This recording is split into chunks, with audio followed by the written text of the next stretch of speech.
respeito à palavra de Deus, nós temos que ser radicais. Nós não podemos, de forma alguma, diluir, como Balaão fez. Nós veremos aqui nas próximas aulas a veracidade da palavra para se adequar a um estilo de vida. E Cristo também parabenizou aquela igreja porque ela odiava as obras dos Google, gosta, o Chico, né? Os Nicolaitas, né, Chico? Nossa enciclopédia. O Chico, ele fez referência aos Nicolaitas. Pode falar, Chico. Chegou a hora. Na hora, tem um diácono daqueles 7 que foram escolhidos. Eles fizeram essa doutrina. Aí ele fundou os Nicolaitas. Uma linha brava, velho. Eu andei lendo a respeito desses Nicolaitas e o que o Chico comentou é provavelmente correto. Muitas questões. Por quê? Porque Atos 6 fala acerca de Nicolau. E se você observar alguns escritos dos pais da igreja, ou seja, aqueles que tiveram como tutores os apóstolos, aquela geração posterior, eles são quase unânimes em falar que esta falsa religião se derivou do diácono Nicolau. Porque quem escreve isso é Irineu. Irineu foi discípulo de Policarpo. Policarpo foi discípulo de João. É a mesma coisa que, por exemplo, você ouviu o seu avô falar: olha, conheci um tal de Nicolau que começou bem e terminou mal. Olha que bom. Glória a Deus. Mas assim, a questão da integridade dele não é certo ainda. Alguns dizem que os ensinos dele foram mal interpretados. Tá? Alguns dizem que o ensino dele foi mal interpretado. Outros dizem que não, que ele foi mesmo, que ele se desviou dos caminhos do Senhor e passou a ensinar coisas que estavam desvirtuando as pessoas. Até porque naquela época o gnosticismo era uma modinha, né? E não é de hoje que as pessoas gostam de novidades. Não é de hoje. E como era uma novidade que exaltava o intelecto ao mesmo tempo que liberava a carne, ela foi muito popular naquela época. Mas em resumo, os Nicolaitas, eles pregavam um evangelho sem exigências, tá? Um evangelho liberal, sem proibições, e que estimulavam, eles aprovavam, eles incentivavam a imoralidade. Éfeso, a igreja em Éfeso não os tolerava, ela odiava essa doutrina perversa. E qual que é a posição da massa evangélica nos dias de hoje? O que a massa evangélica tem buscado é reflexo daquilo que o pastor já citou. O que a massa tem buscado, muitos líderes têm dado.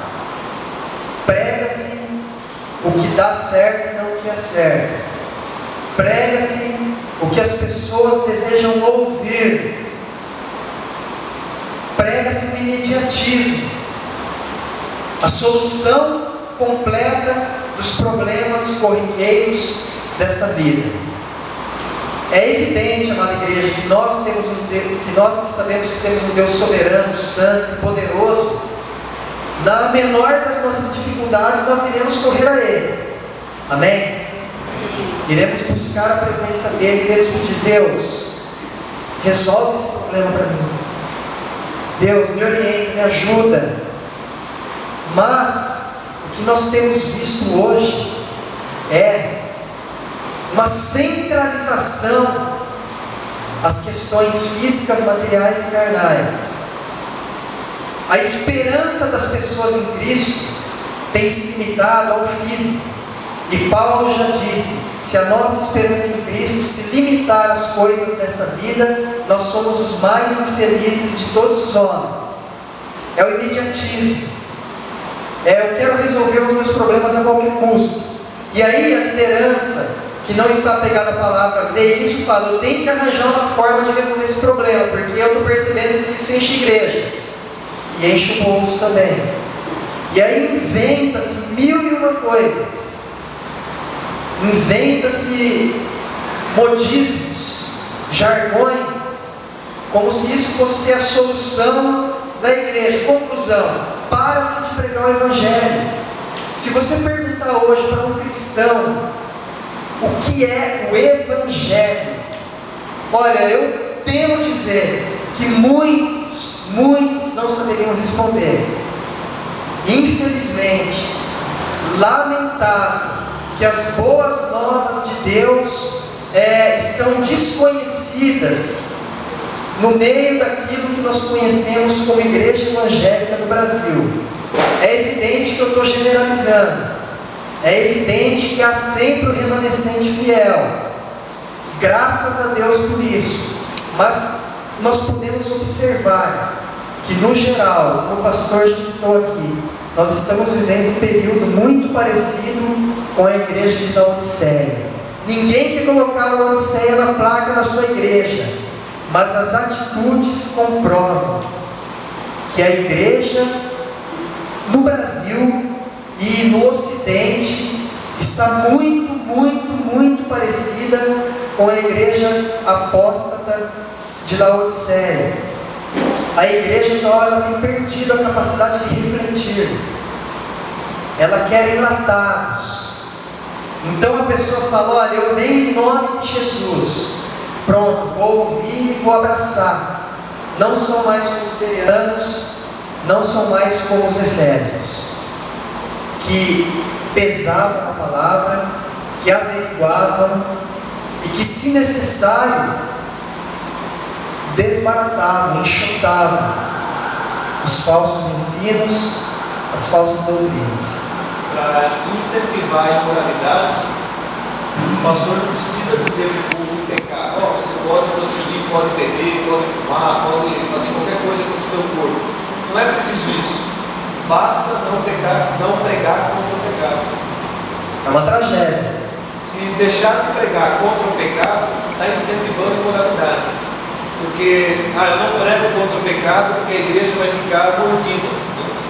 Então eu só vou pregar a parte boa do Evangelho, o amor, a graça, o perdão, o papá. Mas eu não vou pregar que o homossexualismo é pecado porque é politicamente correto. Eu não vou pregar que o roubo, que a fraude e outras coisas. Se eu deixar de falar o que é pecado, eu já estou incentivando a imoralidade. Porque cria no coração do homem aquela coisa: não é tão grave assim, né? É a tal da iniquidade, né? Se torna algo comum e as pessoas não acham mais que é pecado. E percebam, a igreja em Éfeso não tolerava nenhuma dessas coisas. É uma igreja que, se você estivesse sem igreja, mudou da sua cidade, estou procurando igreja, você olhava para essa igreja e com certeza você diria: olha, eu vou ficar por aqui. Era uma igreja fiel à palavra, era uma igreja que não tolerava. Mas, amados, quando nós deixamos a fidelidade à palavra de Deus, nós percebemos que tudo isso, todas essas atrocidades acontecem. A igreja se paganiza, fica pagã. Pior, pagã com cara de santidade. Isso é terrível, é terrível. Só Deus caminha no meio da igreja para descortinar e falar: olha, vocês estão errados. Porque enquanto a aparência está de santidade, vai indo. Enquanto todo mundo está seguindo por um caminho, vou seguir também. E aí perde-se o critério, perde-se o discernimento. Cristãos que deveriam ser mestres, maduros, ainda são crianças agitadas ao sabor de todo vento de doutrinas. Quando me converti, a maior preocupação da igreja na época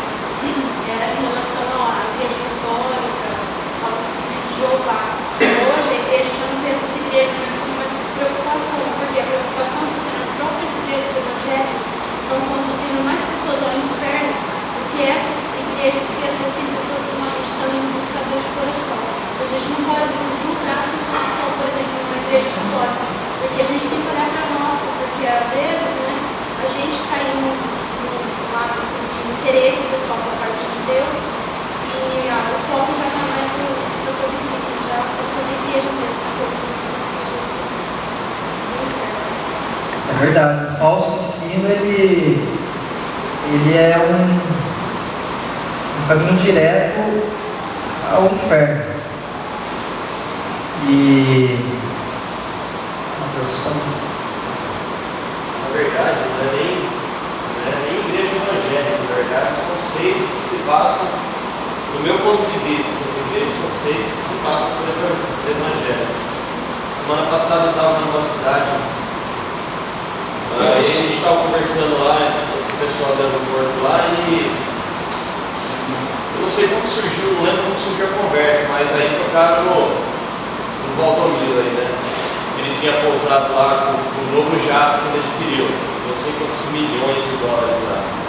Aí começaram a meter o pau nas igrejas evangélicas, né? Assim, ditas evangélicas. E eu quero e tal, e o pessoal falando, e aquilo começou a queimar, né? A doer. Aí teve uma hora lá que eu falei, ó pessoal, não vamos generalizar. Aí eu falei, eu era evangélico e tal. E aí eu falei qual era a minha doutrina, né? E assim, o que me deixou feliz foi que a hora que eu falei que eu nasci na presbiteriana e tal, né? Estava numa igreja que foi, ramificou da presbiteriana. Até as próprias pessoas que estavam falando mal falaram, peraí, a igreja presbiteriana, meu pai é da Batista, são igrejas que são fiéis à palavra. Eles falaram assim, são fiéis à palavra. Mas aí eu falei, não, eu concordo com vocês que assim, aí eu citei na Bíblia, tal, tem os falsos profetas que enganariam muitos e tal. Ele falou, mas a gente não pode ficar quieto vendo que essas pessoas estão enganando tanta gente. Mas assim, é triste, cara, porque eles falam assim, e na verdade o que acontece? Essas pessoas, esses bispos, apóstolos, eles dão brecha para que as pessoas falem mal, entendeu? É a conversão de outros. É duro, porque assim, aonde você vai, eles são tipo como aí até numa outra conversa lá, o pessoal estava falando, a vida está difícil e tal, e eu ouvi uma coisa, vamos abrir uma igreja. Entendeu? É mais fácil abrir igreja do que trabalhar. Antes de eu passar a palavra para o William, eu só quero fazer um comentário. Nós não estamos de forma alguma mandando esse pessoal para o inferno. Tá? O julgamento pertence a Deus. A história da pessoa não terminou agora aqui, mas nós estamos sim julgando o ensinamento. Isso nós temos a obrigação de fazer. E nós temos a obrigação de desmascarar. William? Duas considerações. Você tem razão no que você acabou de dizer. Primeiro, a gente fica tomando muito cuidado com o que a gente vai falar, mas aí eu vou pensar da seguinte maneira: se fosse o meu filho, eu ia recomendar para ele dar o que você tem que ser? Sim. Jamais. Então acho que na igreja a gente tem que deixar claro: não compre porcaria. Porque porcaria só gera porcaria. E um segundo ponto é o entendimento de como o inimigo é sorrateiro. Olha só, a gente vê perseguição, começa a pensar naquela igreja que era perseguida lá no passado, com pedradas, com pauladas, com gente sendo queimada. Isso é muito sério e é muito verdade, ainda acontece em muitas regiões do mundo. Mas talvez ela seja até mais favorável ao crescimento do evangelho genuíno do que o tipo de perseguição que a gente tem tendo hoje. E quando você fala que você é evangélico, eu sou entendo que o pessoal tinha aula de religião na escola estadual. E o pessoal levantava para fazer as rezas, e eu lembro que na minha classe era uns 50 alunos, sei lá, que eu isolei para Lopes Aranha, que estudou lá, acho que até o André estudou lá, e a gente ficava sentado nos quadros só. E o resto todo mundo levantava, porque a religião predominante era a religião católica. E aí eu fazia uma falta de católica muito ao contrário. Mas eu quero dar um destaque que eram uns 3 ou 4. E nós éramos taxados como certinhos. Ou seja, muito embora se perseguisse, escrachava os crentes, era muito mais pelo seu caráter zeloso do que pelo seu caráter descuidado. Hoje, olha só como é engraçado. Os crentes estão sendo escrachados pelo seu caráter descuidado. É um jeito diferente de já com perseguição. É que a gente às vezes não fica antenado para como o inimigo manobra. E ele vai vir manobrando, porque a intenção dele é essa. Ele é inimigo direto de Deus e das igrejas por consequência. Ele não tem. Ali, assim, ali é inimigo. Ali não é a turma que não concorda comigo. Ali é inimigo. Ali é sujeito lá, caiu, levou o poder, ele é nosso inimigo. Verdade. Presta atenção. Cai no cavalo. Verdade. Amada igreja, já está na hora de encerrar. Isso eu passo a palavra ao pastor. E na próxima aula nós vamos ver os dois outros pontos, né? Envolvimento com a obra, perseverança nas tribulações e como, mesmo na igreja sendo fiel à palavra, perseverante, ela tinha um defeito terrível. Deus seja louvado. Eu sei que foi bastante edificante a aula. Há umas 3 sextas-feiras atrás, sexta-feira, teoricamente, é o dia de folga do pastor, mas eu faço faxina em casa. Eu estava no auge da faxina e me aparece 2 TJ no portão de casa. E a cachorrinha estava solta, fez aquela barulheira toda no portão, que ela não pode ver estranho. E aí eu tive o trabalho de pegar a Nina, levar, fechar ela no corredor e lá atender os 2. Mas a essa altura do campeonato eu não estava mais naquela paciência de cristão. E aí eu me lembrei das aulas do Davi, do texto de 2 João, versículo 10. Se alguém vem ter convosco e não traz essa doutrina, não o recebais em casa, nem lhes deis as boas-vindas. Nós não somos obrigados a receber e dar boa-vinda para quem vem vender uma doutrina falsa.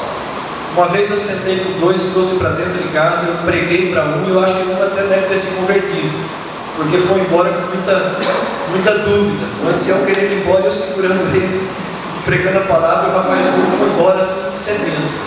Mas aquela vez eu pratiquei isso e não fiquei nem um pouquinho arrependido, amados. Quando ele começou a querer empurrar a sentinela por dentro do cordão, eu falei, eu agradeço, não compactuo com a fé que você crê. Eu creio em Jesus Cristo, na Bíblia, não compactuo. Mas você for para o nome do Senhor, não vou falar nem o meu nome para você.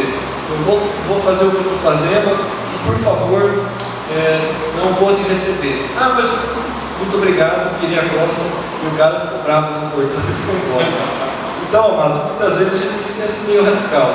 Eu sei que ele vai querer vender uma falsa doutrina. Eu não estou com tempo para evangelizar ele naquela hora. Então, passe bem, volta, que Deus tenha misericórdia que você encontre aí o caminho da verdade. Mas João fala para a gente nem receber e nem dar boas-vindas. Nem dar boas-vindas, nem dar abertura para ele começar a falar mentira no teu portão. Então, se você tiver com tempo, chame e tente evangelizar. Mas se não tiver com tempo, o João dá um recado aqui de como a gente deve agir. Então tá bom, vamos encerrar. Ainda tem gente que tem que voltar hoje, né? Eu vou sair daqui, já vou voltar no meu grupo São Vicente. Vamos nos colocar em pé.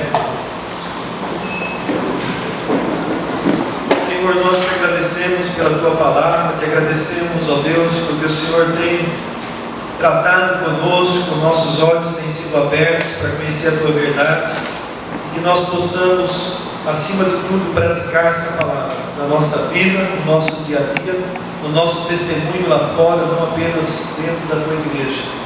Abençoa cada um de nós, cada família que está aqui, abençoa o dia de hoje, o culto da noite, a celebração da ceia.